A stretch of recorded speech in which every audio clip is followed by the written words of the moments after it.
What's good investing all about? Let me put it in very simple terms for you. Yes, we want to see what has beaten, say, whatever benchmark you have. If it's the S&P 500 last year, then you want funds with low volatility, which have generated more than 25% per annum.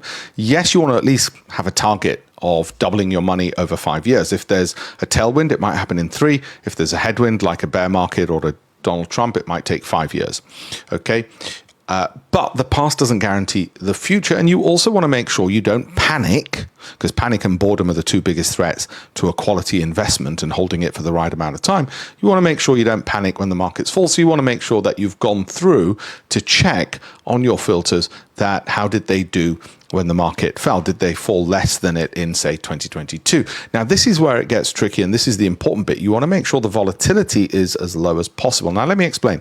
The S&P 500 volatility is about 18% per annum, just to give you an idea, and its average over the last 15 years has been about 15% in sterling terms per annum return. So 15% return, 18% volatility. Reward 15, risk 18. Here, we're getting the same, but for low volatility.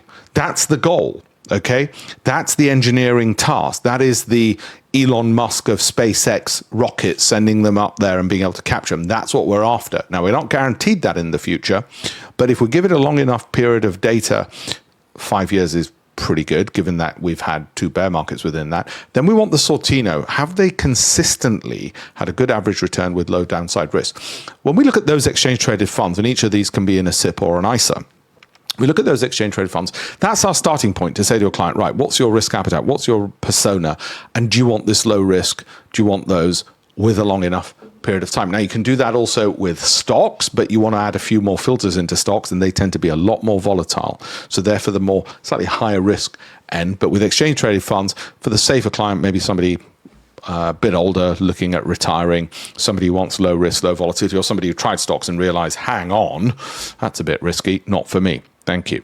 So anyway, follow for more content like this. You might even want to save this for knowing what the key principles and metrics are, but I'll do more videos like this. So do like and follow for more. Have a look at the links in the bio as well. Thank you all very much.